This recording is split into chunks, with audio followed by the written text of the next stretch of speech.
Hello, Christopher Brent here, coming to you today with a musical podcast on the subject of concertos. So, what is a concerto? That's the question of the day.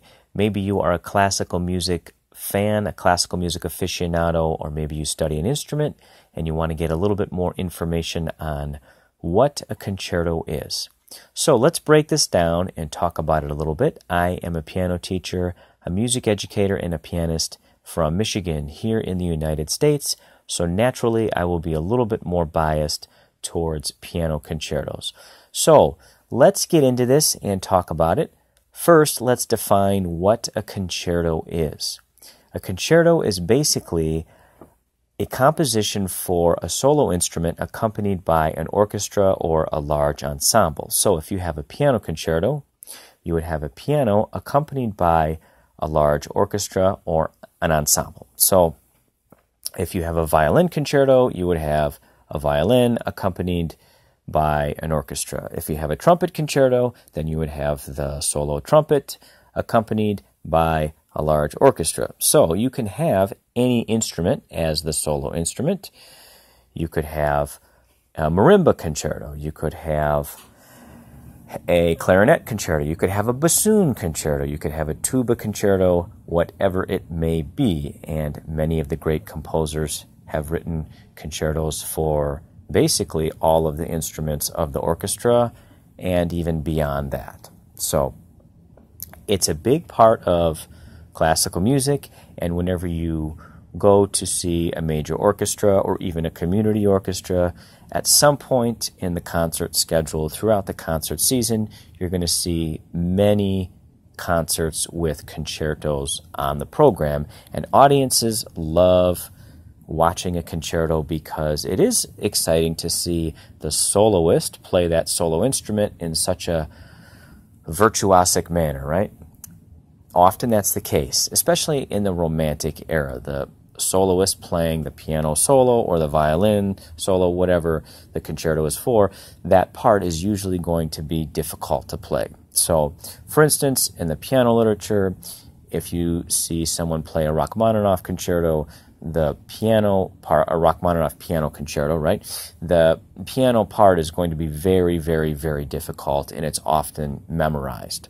If you see someone play a Beethoven concerto, it's the same thing. The solo piano part in a Beethoven piano concerto is very difficult, and it's often played from memory, which makes it even more crazy, right? So, it's a big feat for the soloist to pull this off, and of course it takes hours and hours and weeks and months of practice and preparation. So all of the great composers wrote concertos in one way or another. There were some who did not write concertos all that much if they were more occupied with opera, but basically the great composers wrote concertos in one way or another, whether it would be a piano concerto or a violin concerto or a clarinet concerto or a trumpet concerto.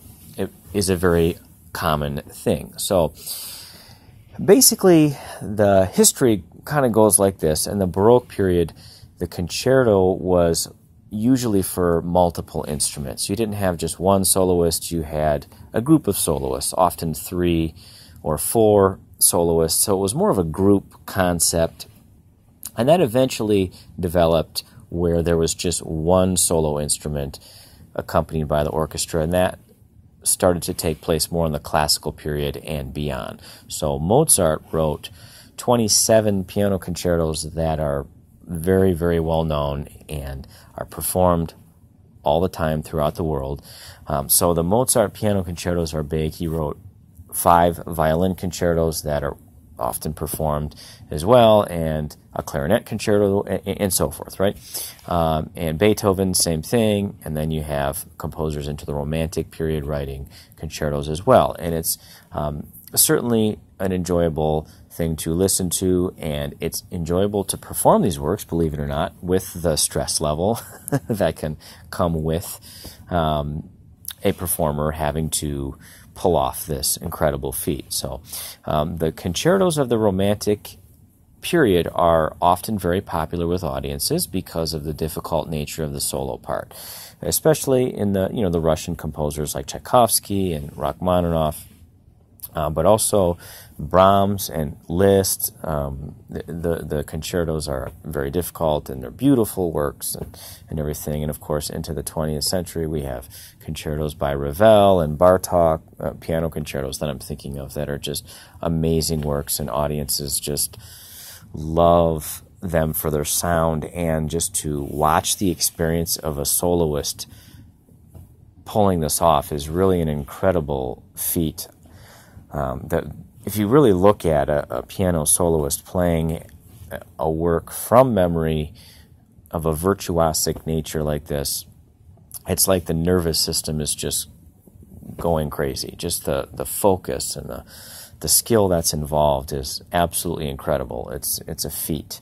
So audiences love this, and therefore you see concertos showing up all the time on concert schedules. So if you check your local orchestra, or if you are fortunate enough to live in a city where there's a major orchestra, check the concert schedule and see if there's a concerto, perhaps a piano concerto or a violin concerto or a cello concerto or a trumpet concerto coming up on the schedule. And when you go to the concert, you'll have an idea of what's going on. So when it comes to preparing to play a concerto, if you are a musician that is looking at possibly playing a concerto, what will happen is you will obviously learn the solo part and practice it and work on it with a teacher, and obviously get extremely good at the part.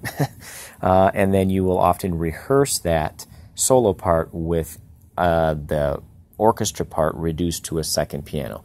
So you'll play an arrangement of the orchestra part for a piano. So you'll practice, let's say you're playing a trumpet concerto. You'll play your trumpet solo with the orchestral reduction played on a piano. And that way you can practice it. And if you get selected by a conductor, or you win a concerto competition, or you win an audition or something, you will get selected to play as a soloist with the full orchestra at a concert, and so forth. And this is how it basically works. And then if you do this enough and enough, you can eventually become a soloist, right? And this is what, of course, many people strive to do in their work as a musician, right? So that's kind of the breakdown of what a concerto is. It's a very exciting part of classical music. There's a lot of pressure on the soloist, I suppose, right?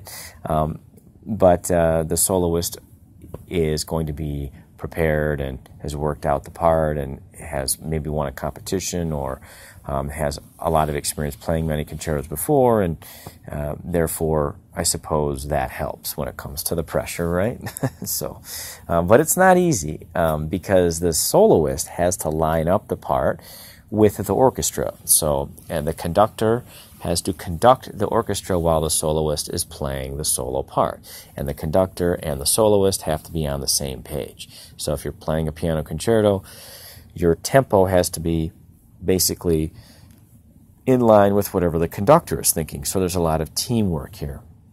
Usually a concerto is in 3 movements. So the first movement is somewhat fast, the second movement is going to be slow, and the third movement is going to be very fast. To get more into the technical theory aspect of it, the first movement of a concerto is going to usually be in sonata form.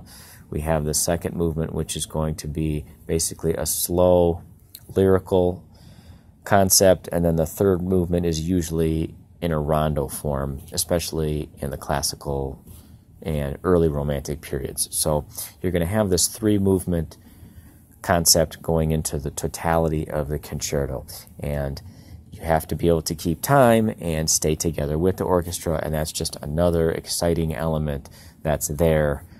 You could call it pressure. That's certainly part of it. I've seen soloists and orchestra get off on occasion, but they usually get back on and everything, so that's the nature of live performance, right? So concertos are very exciting, and I've always enjoyed both listening to them and performing them, and they come in various shapes and sizes, right? You have the big virtuosic concertos of the Romantic period where the orchestra has a large orchestration of instruments. You have the smaller concerto in the Baroque and classical period, smaller orchestra size, and it's more of a chamber concerto concept that you get in the Baroque and classical period, which is really, really unique. And of course, obviously in the 20th century, you get this great variety of tonality and everything. So that's certainly very exciting. So there's a lot to choose from. And there's certainly, I think what we see in concerts and typical schedules on that come with major orchestras is that you're going to see piano concertos and violin concertos listed probably more than anything. But there are a number of good concertos for wind instruments and brass and percussion even. So there's so many of them out there. You just got to do a little bit of searching. There's a lot of great horn concertos. The Mozart horn concertos are great. The clarinet concerto of Mozart is great. There's so many good bassoon concertos, believe it or not. There's great flute concertos. Sometimes you can have a concerto for not just one soloist, but you can have two instruments, like Mozart wrote concertos for flute and harp. Those are really neat. And then also Mozart wrote a few piano concertos that are for multiple pianos. So there's a piano concerto for two pianos, and there's also a piano concerto for three pianos that Mozart wrote. So sometimes you'll have three soloists just to make it that much better. So if you are a classical music fan, look into the concertos. If you type a composer into a search engine and then just type the word concerto after it, you'll get a list of concertos that they wrote, and you can also find recordings on YouTube and whatnot. So check into it. It's a really cool part of classical music. So if you have questions, email me at chrisbrentmusic@gmail.com. Subscribe to my YouTube channel and visit my website at www.christopherbrent.com. Thank you so much, and have a wonderful day.